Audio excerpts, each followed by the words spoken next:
બોર્ડની પરીક્ષા આવી રહી છે ત્યારે બાળકોના ભણતરની સાથે સાથે બાળકોના સ્વાસ્થ્ય અને યાદશક્તિ વધે તેના માટે માતા-પિતા સતત કાર્યરત રહેતા હોય છે। જો બાળકોનું સ્વાસ્થ્ય સારું હશે, યાદશક્તિ સારી હશે તો તેમના માર્ક્સ પણ સારા આવશે। માટે જાણો કે કયા ડ્રાયફ્રૂટ્સ ખાવાથી બાળકોને થઈ શકે છે ફાયદો। પરીક્ષા હોય ત્યારે બાળકોના સ્વાસ્થ્યને લઈને માતા-પિતા ચિંતિત રહેતા હોય છે। ત્યારે ખાસ કરીને બાળકોના સ્વાસ્થ્યને લઈને માતા-પિતા તેમને એવા ખાદ્ય પદાર્થો વધુ ખવડાવે છે જે તેમના માનસિક સ્વાસ્થ્ય માટે પણ સારું હોય। એવું પણ કહેવામાં આવે છે કે બાળકોને જો બદામ ખવડાવવામાં આવે તો યાદશક્તિ વધે છે। કદાચ એટલા માટે જ મોટેરાઓ બાળકોને પરીક્ષા પહેલા અને શાળાએ જતા પહેલા સવારે બદામ પલાળીને ખવડાવતા હોય છે। સાથે જ બાળકોને ડ્રાયફ્રૂટ્સ ખવડાવવાનો પણ આગ્રહ રાખતા હોય છે। ડ્રાયફ્રૂટ્સ ખાવાથી યાદશક્તિમાં વધારો થાય છે। ડ્રાયફ્રૂટ્સ મૂળભૂત રીતે સૂર્યપ્રકાશમાં સૂકવવામાં આવે છે। તેમાં પાણી હોતું નથી। તેમાં પ્રોટીન, કેલ્શિયમ ભરપૂર માત્રામાં હોય છે, જે શરીરને સ્વસ્થ અને ફ્રેશ રાખવામાં મદદ કરે છે। ડ્રાયફ્રૂટ્સ કેલ્શિયમ, વિટામિન્સ, મિનરલ્સથી ભરપૂર હોય છે, જે બાળકના શારીરિક વિકાસમાં ખૂબ જ મદદ કરે છે। પરિણામે બાળકોના આહારમાં ડ્રાયફ્રૂટ્સ રાખવાથી તેમની યાદશક્તિમાં વધારો થાય છે અને તેમને મદદ મળે છે।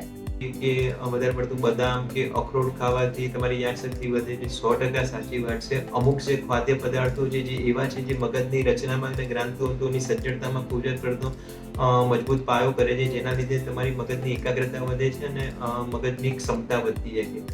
તો આજે આપણે વાત કરીશું કે એવા કયા કયા ખોરાક। સામાન્ય રીતે એવું કહેવાય છે કે બેરીઝ અથવા તો ડ્રાયફ્રૂટ્સ અને નટ્સ જેમ કે અખરોટ છે, બ્લૂબેરીઝ છે અથવા તો વિવિધ પ્રકારના નટ્સ છે, મતલબ જે કે સિંગદાણા છે, તેમાં અમુક પ્રકારનું એક કેમિકલ હોય છે જેને અમારી ભાષામાં ઓમેગા ફેટી એસિડ અથવા આઇનોસિટોલ્સ કહેવામાં આવે છે। આ જે કેમિકલ્સ છે તે મગજના જે ગ્રાંથિઓની જે સક્ષમતા છે તેમાં ખૂબ જ વધારો કરે છે। બોર્ડની પરીક્ષા આવી રહી છે ત્યારે બાળકોના ભણતરની સાથે સાથે બાળકોના સ્વાસ્થ્ય અને યાદશક્તિ વધે તેના માટે માતા-પિતા સતત કાર્યરત રહેતા હોય છે। જો બાળકોનું સ્વાસ્થ્ય સારું હશે, યાદશક્તિ સારી હશે તો તેમના માર્ક્સ પણ સારા આવશે। માટે જાણો કે કયા ડ્રાયફ્રૂટ્સ ખાવાથી બાળકોને થઈ શકે છે ફાયદો।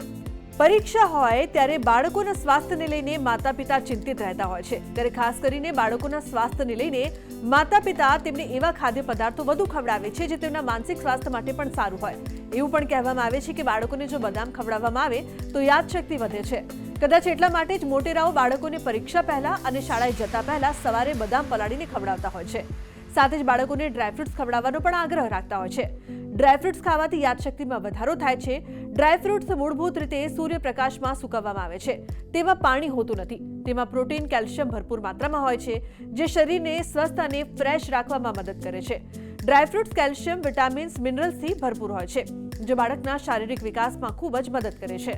પરિણામે બાળકોના આહારમાં ડ્રાયફ્રૂટ્સ રાખવાથી તેમની યાદશક્તિમાં વધારો થાય છે અને તેમને મદદ મળે છે। કે વધારે પડતું બદામ કે અખરોટ ખાવાથી તમારી યાદશક્તિ વધે છે 100% સાચી વાત છે। અમુક જે ખાદ્ય પદાર્થો જે એવા છે જે મગજની રચનામાં અને ગ્રાંથિઓની સજ્જડતામાં ખૂબ જ પડતો મજબૂત પાયો કરે છે, જેના લીધે તમારી મગજની એકાગ્રતા વધે છે અને મગજની ક્ષમતા વધતી જાય છે। તો આજે આપણે વાત કરીશું કે એવા કયા કયા ખોરાક।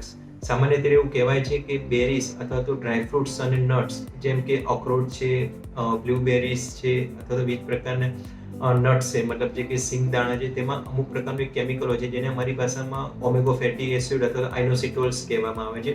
આ જે કેમિકલ્સ છે તે મગજના જે ગ્રાંથિઓની જે સક્ષમતા છે તેમાં ખૂબ જ વધારો કરે છે। તો આજના મારા આ અહેવાલમાં બસ આટલું। ફરી મળીશું એક નવી અને મહત્વપૂર્ણ જાણકારીની સાથે, પરંતુ આ વિડીયોને આપ ખાસ લાઈક કરજો અને શેર પણ કરજો, જેથી કરીને આ રસપ્રદ માહિતી બીજા લોકો સુધી પણ પહોંચી શકે। નમસ્કાર।